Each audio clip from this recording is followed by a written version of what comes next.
అంగస్తమన సమస్య యుక్త వయసులోనే వచ్చేస్తుంది. పెళ్ళైన 3, 4 నెలలకే విడాకులైపోతున్నాయి. భార్యాభర్తల మధ్య సెక్స్ మంచిగా జరిగినప్పుడే అన్యోన్యత, ప్రేమ ఉంటుందండి. లేదంటే తగ్గుతాయి.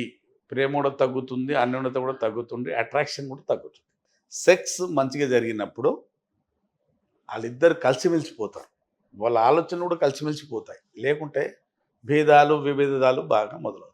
అంగస్తమ వల్ల వచ్చే సమస్య ఏంటి? ఎందుకొస్తుందని ఇప్పుడు తెలుసుకుందాం. అసలు సింపుల్‌గా చెప్తానండి. యోని అనేది దేవుడు ఒక నేచురల్ సెక్స్ అంగం కోసం సృష్టించాడు. అంగానికి కావాల్సినయన్నీ యోనిలో దేవుడు సమకూర్చాడు. అక్కడున్న సాఫ్ట్ మజిల్స్ ఉన్నాయి. అక్కడ లూబ్రికెంట్స్ ఉన్నాయి. రసాలు ఊడుతున్నాయి. అక్కడ టెంపరేచర్ ఉంది. సాఫ్ట్‌నెస్ ఉంది. అన్నీ ఉన్నాయి. దేనికోసం? ఒక మగాడి అంగం అక్కడ ప్రవేశపెడతాడు కాబట్టి, సెక్స్ సంభోగం జరుగుతుంది కాబట్టి, మన వంశం ముందుకెళ్తుంది కాబట్టి, దేవుడు అందులో అన్నీ సమకూర్చాడు. అలాగే హస్తప్రయోగం చేసుకున్నాం అనుకోండి, హస్తంలో ఏమి లేదు. రఫ్ స్కిన్ ఉంది ఇక్కడ. ఇక్కడ సాఫ్ట్‌నెస్ లేదు. మెత్తదనం లేదు. ఇక్కడ రసాలు ఊరట్లేదు. అలాగే యోని మన అంగానికి ఎంత బిగించుకోవాలో అంతే బిగించుకుంటుంది.